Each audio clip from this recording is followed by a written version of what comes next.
Online students, check your audio and video.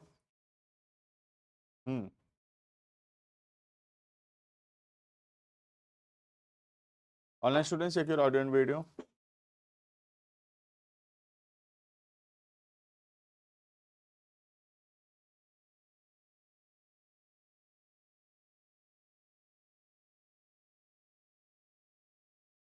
देखना, हम लोग पढ़ रहे थे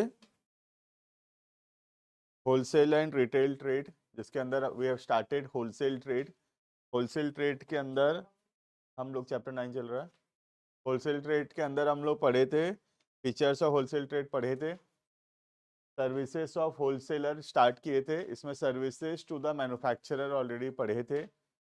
आई थिंक मुझे जितना ध्यान है यहाँ से पढ़ना बाकी है। एक बार देख लो, तुम्हारा नोट्स भी यहीं से बाकी है, यहीं से है ना? ठीक है, तो सर्विसेज टू रिटेलर्स यहाँ से हम लोग पढ़ेंगे। क्लियर है? राइट, तो we will read services to retailers. क्या पढ़ रहे हैं हम लोग? मैन्युफैक्चरर जो है क्या क्या सर्विस दे रहा है रिटेलर्स को, सॉरी मैन्युफैक्चरर बोल रहा हूँ, होलसेलर क्या क्या सर्विसेज दे रहा है रिटेलर्स को। हम ये पढ़ चुके ऑलरेडी कि होलसेलर क्या क्या सर्विसेज दे रहा है टू द मैन्युफैक्चरर, ये हम ऑलरेडी पढ़ चुके हैं। Right, services to the manufacturer ये ऑलरेडी पढ़ चुके हैं।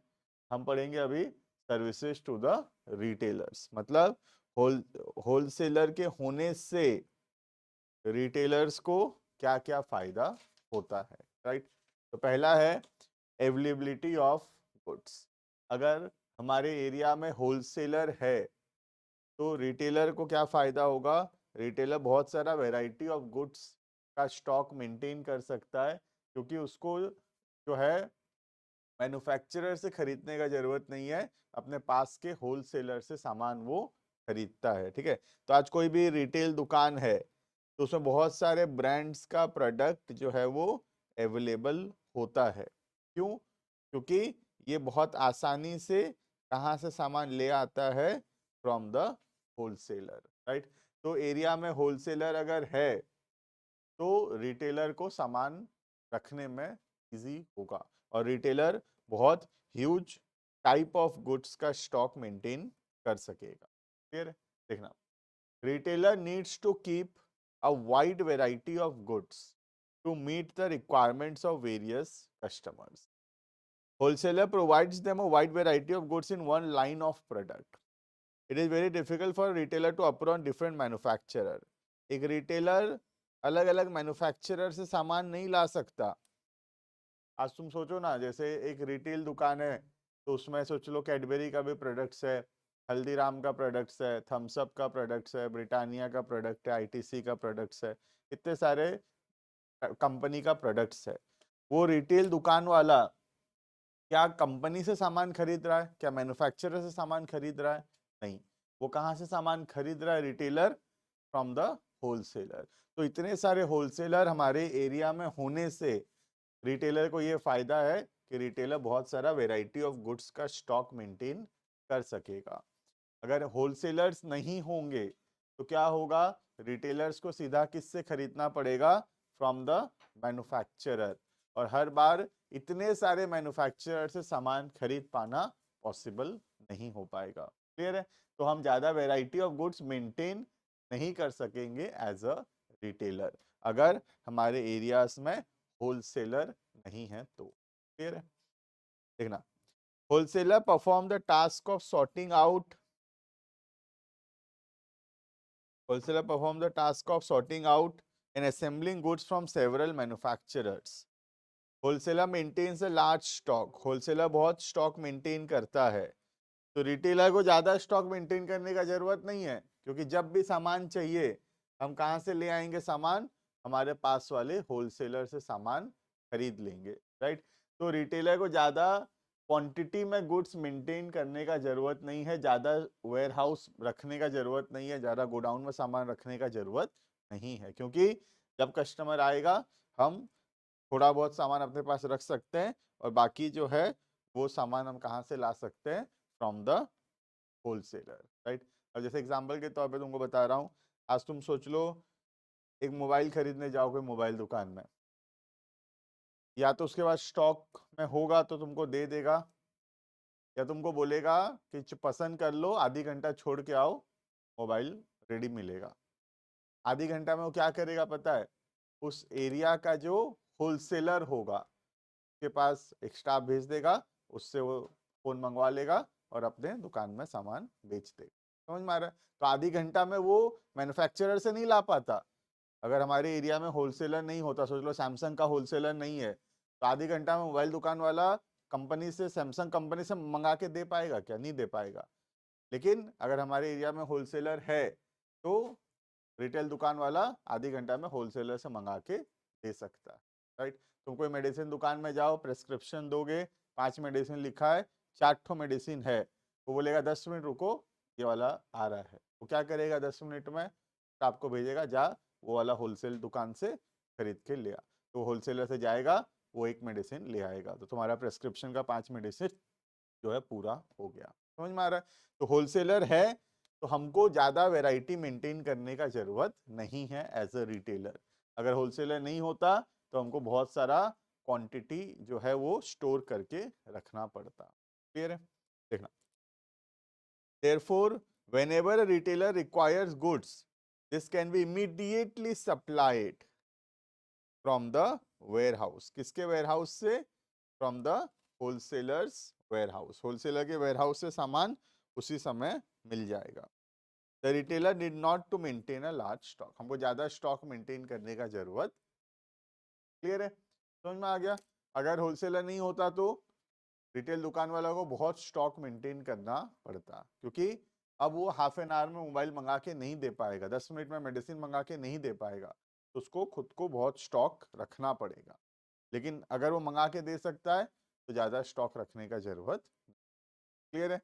तो होलसेलर हेल्प करता है रिटेलर्स को इस तरीके से कि होलसेलर के होने से रिटेलर्स को ज्यादा स्टॉक मेंटेन करने का जरूरत नहीं है। क्लियर है? ये ठीक है, point number 1। Second, grant of credit. Wholesaler क्या करता है? उधारी भी देता है रिटेलर्स को। क्लियर है? तो wholesaler also provide credit to the retailers। Credit मतलब उधार। राइट? तो रिटेलर को सामान जो है उधारी में मिलता है आराम से। रिटेलर क्या करता है? सामान कस्टमर को बेचता है जनरली कैश में, पैसा आ जाता है, इस पैसे को पे कर देता है किसको? होलसेलर्स। राइट?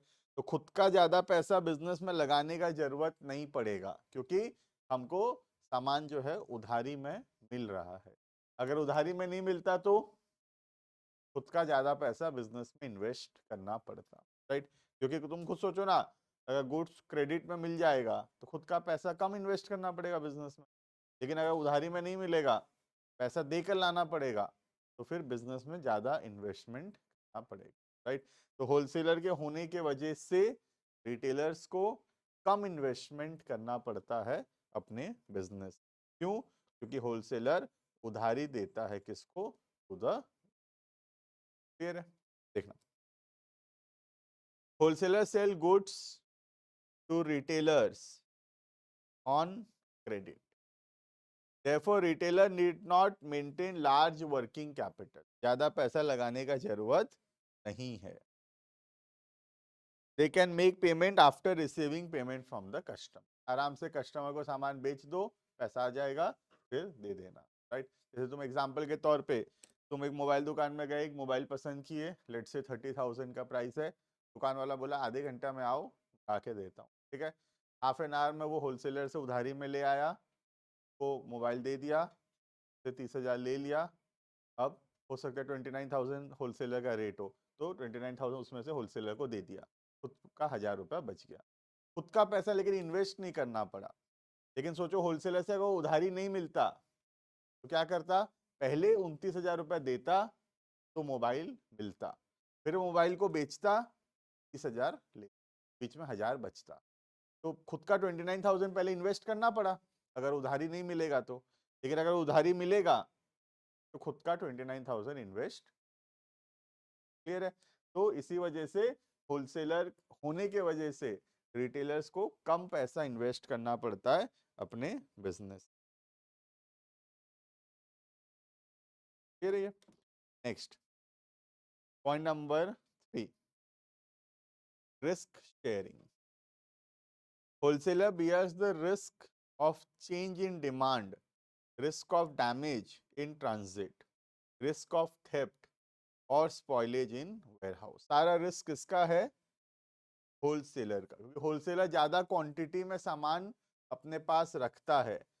तो अगर मार्केट में डिमांड चेंज हो गया, तो चलो हमारे पास कोई सामान बहुत ज्यादा क्वांटिटी में है और मार्केट में अचानक से उसका डिमांड गिर गया, तो अब वो प्रोडक्ट कोई नहीं मांग रहा, कोई नहीं खरीद रहा, तो नुकसान हो जाएगा, बिकेगा नहीं प्रोडक्ट। तो ये लॉस किसका होगा? होलसेलर का, राइट। अगर रास्ते में सामान लाते समय खराब हो गया, लॉस इन ट्रांजिट।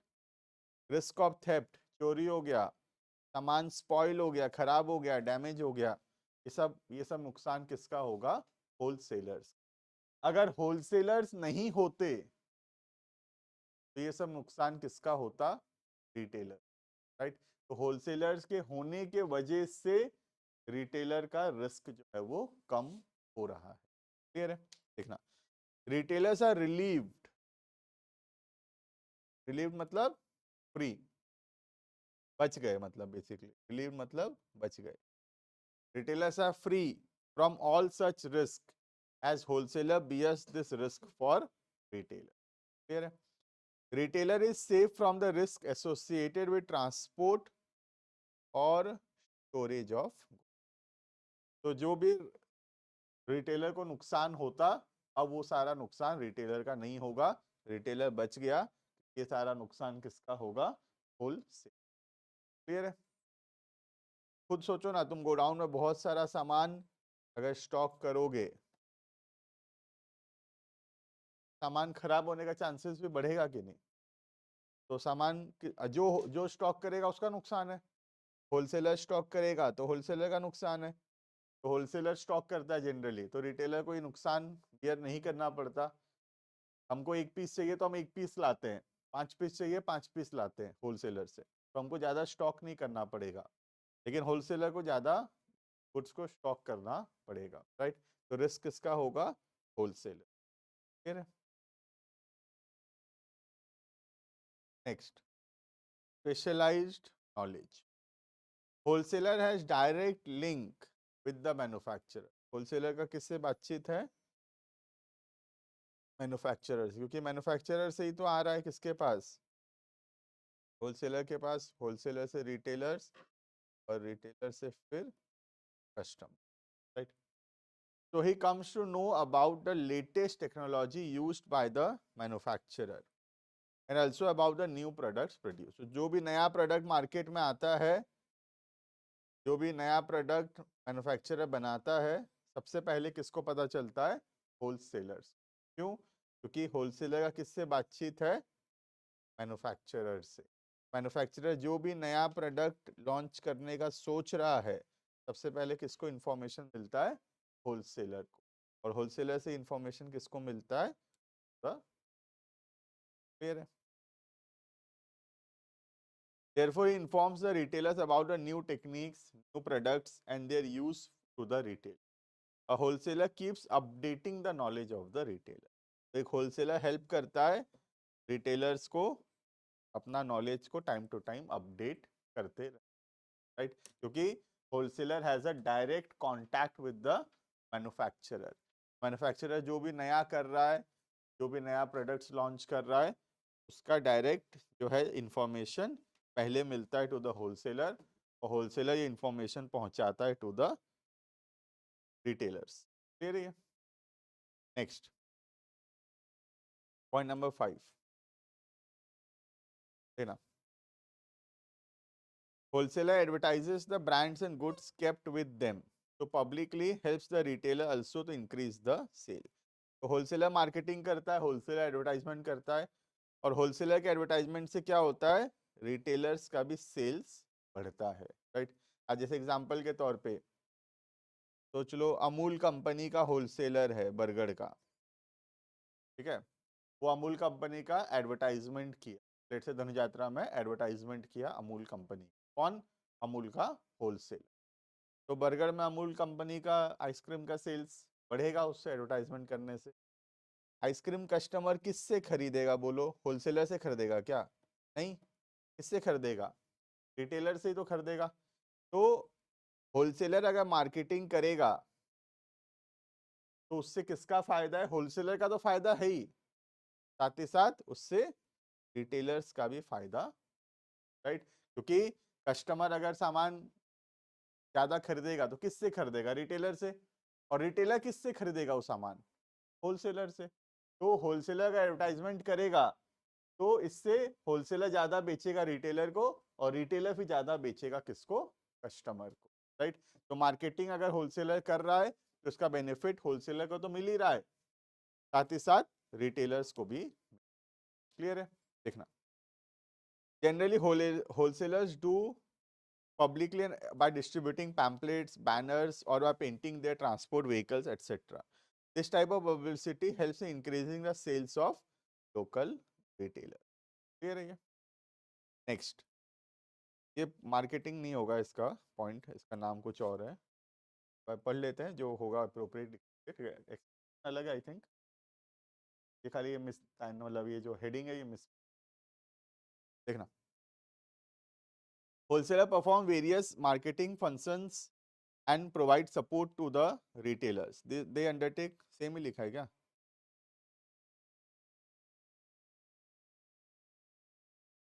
ठीक है, ठीक, ये ना पॉइंट अलग नहीं है, ये उसी का एक्सप्लेनेशन कंटिन्यूड है। ठीक है, ये explanation, you can delete the heading only, is continue point. ये भी मार्केटिंग का ही है, ये भी मार्केटिंग के बारे में, लेकिन बस मतलब ये स्टेटमेंट्स अलग अलग है। देखना, wholesaler perform various marketing functions and provide support to the retailers. They undertake advertising and other sales activities to induce customer to purchase the product.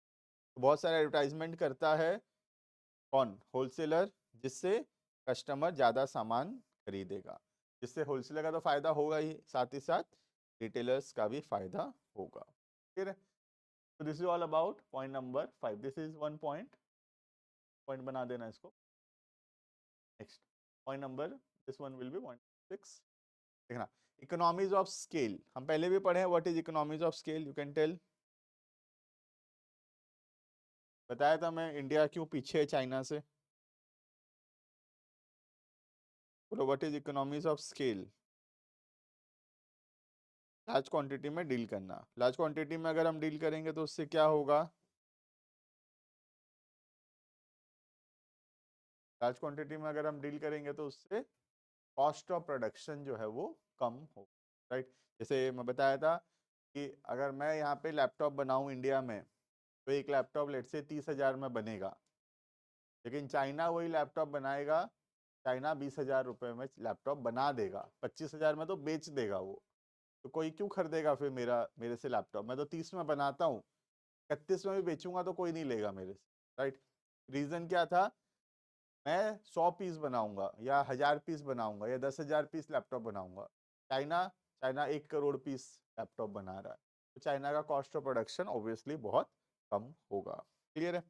तो इकोनॉमीज ऑफ स्केल का मतलब है जब हम कोई भी चीज ज्यादा क्वांटिटी में करेंगे, चाहे वो प्रोडक्शन हो या लार्ज क्वांटिटी में हम सामान खरीदेंगे, तो हमको कॉस्ट जो है वो कम पड़ेगा, राइट? जैसे मैं एक, तो चलो एक एसी खरीदने जाऊंगा तो 40,000 पड़ेगा, लेकिन अगर मैं 100 एसी खरीदने जाऊं, प्राइस कम पड़ेगा। अगर मैं 1,000 एसी खरीदूं तो और कम पड़ेगा, 1 लाख एसी खरीदूंगा तो और कम पड़ेगा।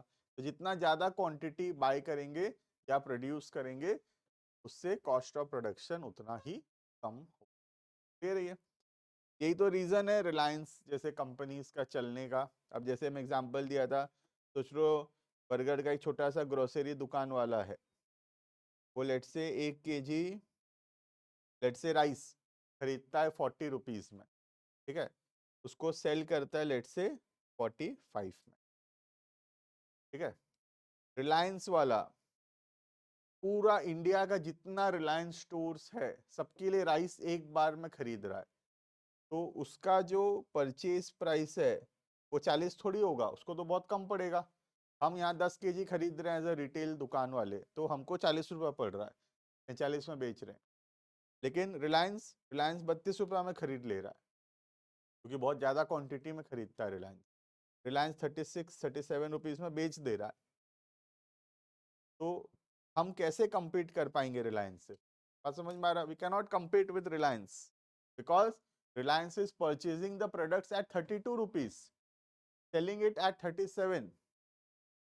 we are we are buying at 40, so we have to sell above 40, so we cannot compete with them, right? समझ में आ रहा है? इसलिए प्रॉब्लम है कि छोटे दुकान वाले compete नहीं कर पा रहे हैं बड़े बड़े स्टोर्स वालों के साथ, क्योंकि बड़े स्टोर्स वाले बड़ा स्टोर का खर्चा करने के बाद भी सस्ता में बेच दे रहे हैं। रीजन, उनका कॉस्ट ऑफ बाइंग जो है वो बहुत कम है as compare to the other. Clear है ये? समझ में आ रहा है? सिंपल सा बात है। देखो, बरगढ़ का एक छोटा सा रिटेल दुकान वाला महीना में कितना केजी चावल बेच लेगा? 1000 केजी बेच लेगा ज्यादा से ज्यादा, और कितना बेच लेगा? लेकिन रिलायंस सोचो पूरा इंडिया में कितना केजी बेच ले रहा होगा, वो एक बार में खरीदेगा उतना केजी, तो उसको तो cost of production, cost of buying बहुत कम पड़ेगा ना, because of trade discount. Simple है, जितना ज्यादा क्वांटिटी में हम खरीदेंगे उतना ज्यादा प्राइसेस जो है वो कम, राइट? देखना, wholesaler buys the goods in large quantities, so he gets a big discount from the manufacturer. तो होलसेलर बड़े क्वांटिटी में सामान खरीदता है, किससे? मैन्युफैक्चरर से, जिसके वजह से उनको ह्यूज डिस्काउंट मिलता है। क्लियर है? They share this discount with retailers by supplying goods with low profit margin. और ये डिस्काउंट हम किसको पास ऑन करते हैं? To the retailer. क्लियर है? रिटेलर को खुद को डिस्काउंट नहीं मिलता अगर वो खरीदने जाता तो, कि रिटेलर जो है कम क्वांटिटी में सामान खरीदेगा मैन्युफैक्चरर से, अगर खरीदेगा भी तो उसको उतना डिस्काउंट नहीं मिलेगा। लेकिन एज अ होलसेलर हम ज्यादा क्वांटिटी में सामान खरीदते हैं तो हमको discount. Retailer buys the goods in small lots, छोटे क्वांटिटी में सामान खरीदता है रिटेलर, तो directly they can not get more. Clear है ये? देखो, सिंपल सा बात है। सोच लो, एक एग्जांपल देता हूँ, तुम इन जनरल सोच लो, there is a book store, ठीक है? सोच लो क्लास में 10 लोग हैं, ठीक है? मैं 10 को बोला कि जाओ अकाउंट्स का ये वाला बुक 12th में खरीद के लाना, ठीक है? मैं बता दिया ये वाला बुक, ये एडिशन लेके आना, ठीक है? अब तुम गए, वो दुकान वाला बोला प्राइस 800, फिर एक दूसरा पर्सन गया, वो प्राइस बोला 800, फिर तीसरा पर्सन गया, वो प्राइस बोला 800। सब एक एक बुक खरीदेंगे, सबको 800-800 रुपया में सामान देगा, ठीक है? ऐसा ना करके तुम में से कोई एक जन गया दुकान वाले के पास और बोला कि 10 पीस बुक चाहिए, पता कितना पड़ेगा? दुकान वाला 800 की जगह कितना लगा दिया? सोच लो, 780। अब तुम इसको 780 रुपए दे के आ गए। अब तुम आपस में अपने दोस्तों को अगर 790 में भी दे रहे हो, लेट्स से, फिर भी उसमें 10 तुम्हारा भी फायदा हो रहा है और 10 उन लोगों का भी फायदा हो, क्योंकि वो खुद अकेले लेने जाते उनको तो 800 पड़ता, राइट?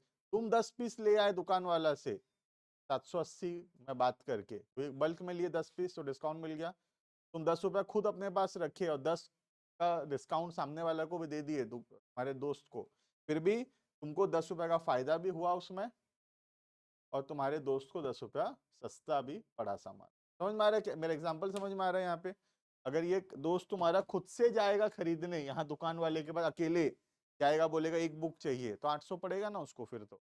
लेकिन तुम 10 ला के तुम्हारे दोस्तों को दोगे एक एक करके और 790 में दोगे, तो वो ज्यादा बेहतर है, तुम्हारे लिए भी 10 का फायदा है और सामने वाले दोस्त के लिए भी 10 रुपए का फायदा है। करने मत लग जाना, लेकिन है ना, एग्जाम्पल है खाली, राइट? क्लियर है ये? तो यही तो हुआ होलसेल ट्रेड। होलसेल ट्रेड और है क्या? ये बुक स्टोर को तुम सोचो ये कौन है, को मैन्युफैक्चरर सोचो, ये 10 पीस खरीद ले रहा है 780 में, इसको होलसेलर सोचो, और ये एक एक पीस दे रहा है किसको, छोटे छोटे रिटेलर्स को, और फिर रिटेलर किसको दे रहा है, टू द, समझ में आ रहा, क्लियर है। तो this is all about wholesale. Wholesale trade यहाँ पे कंप्लीट होता है। दो टाइप का रिटेल ट्रेड था, एक था होलसेल ट्रेड। होलसेल ट्रेड दो टाइप का था, one was wholesale, completed a wholesale trade. Next we will read second one, that is right. देखना, हम लोग पढ़ेंगे रिटेल ट्रेड। रिटेलर का मीनिंग हम सबको पता है, उसको एक्सप्लेन करने का जरूरत है नहीं। रिटेलर का मीनिंग पता है, जो होलसेलर से सामान खरीद रहा है और किसको सामान पास ऑन कर रहा है, टू द कस्टमर। क्लियर है, this is called as retailer. Clear. हम पढ़ेंगे डायरेक्ट सर्विसेज ऑफ रिटेलर। ठीक है, रिटेलर्स क्या होता है काफी बार पढ़ लिए हैं, you can read it, right. We will read services of retailer. तो सर्विसेज को दो पार्ट में क्लासिफाई किया गया है।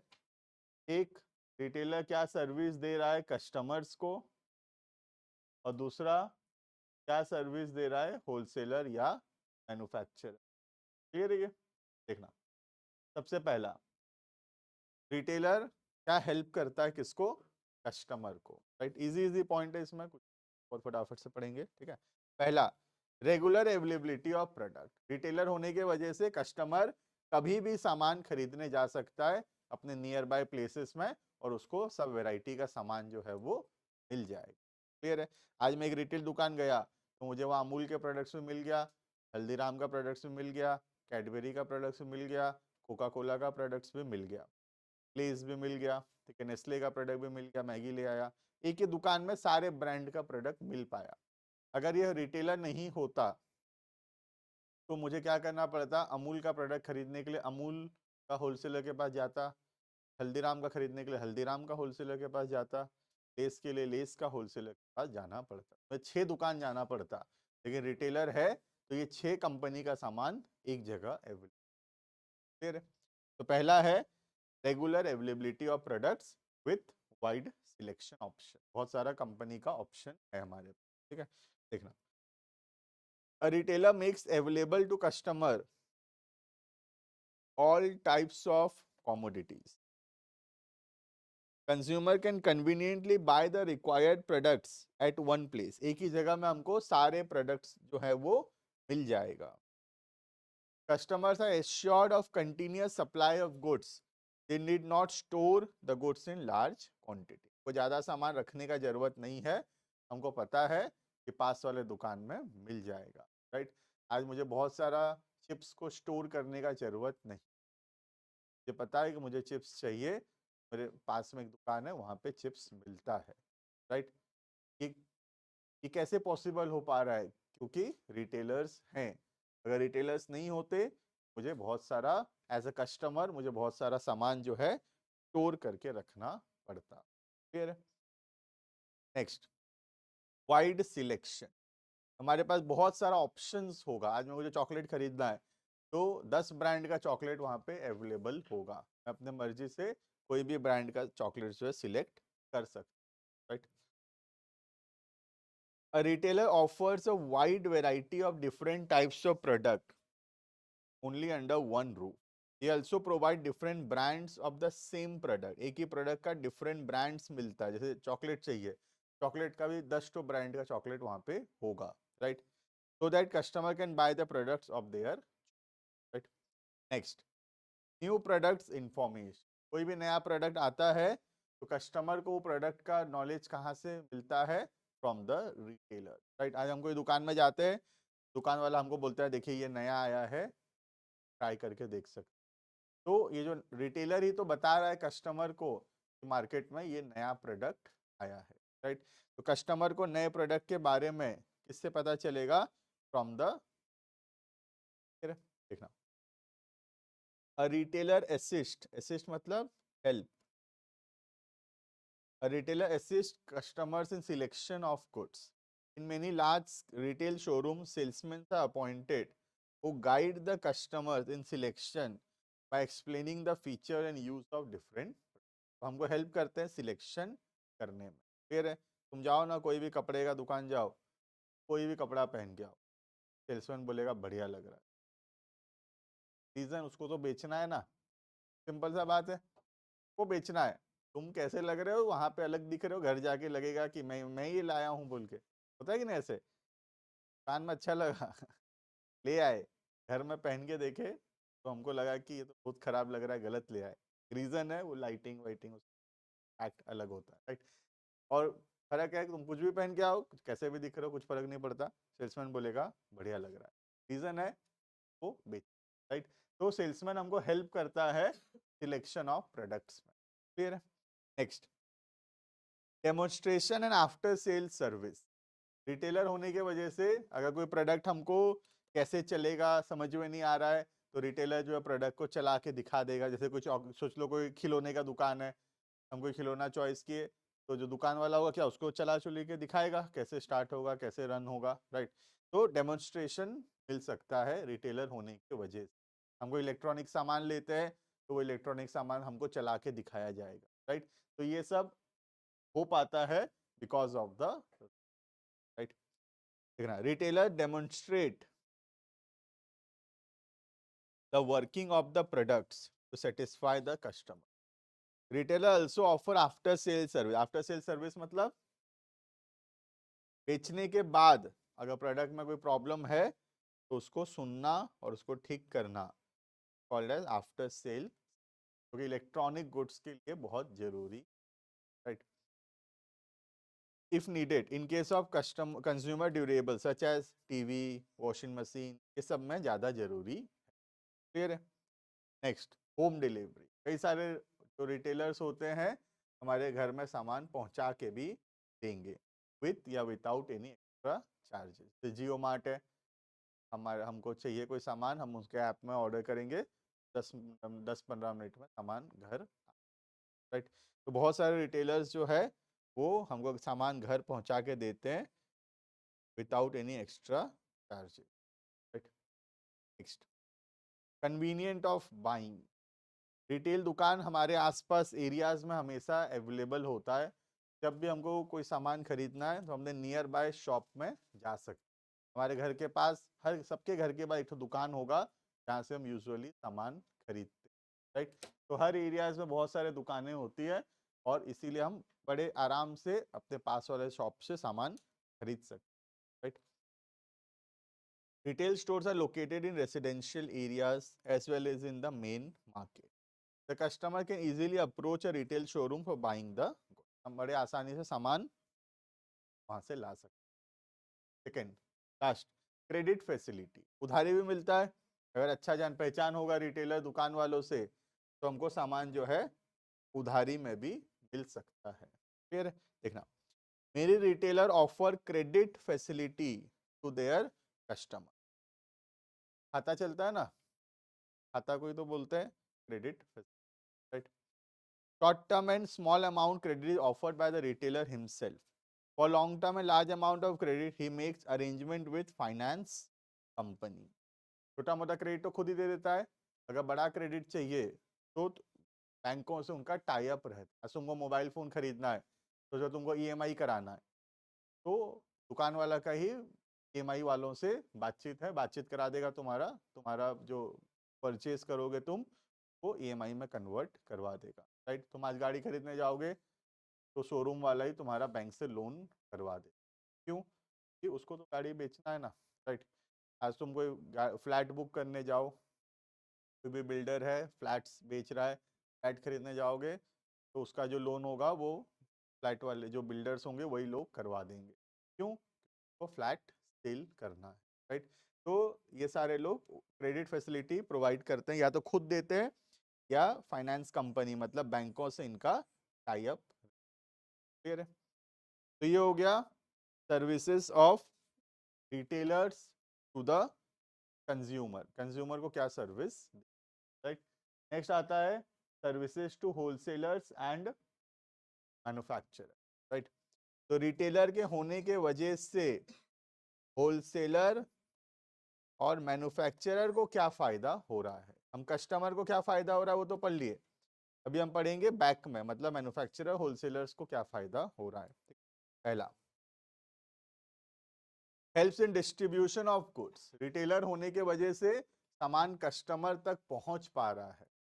एज अ मैन्युफैक्चरर या एज अ होलसेलर मुझे चिंता नहीं है सामान कस्टमर तक पहुंचाने का, मैन्युफैक्चरर को चिंता है खाली सामान बनाने का, बेचने का काम तो रिटेलर कर रहा है।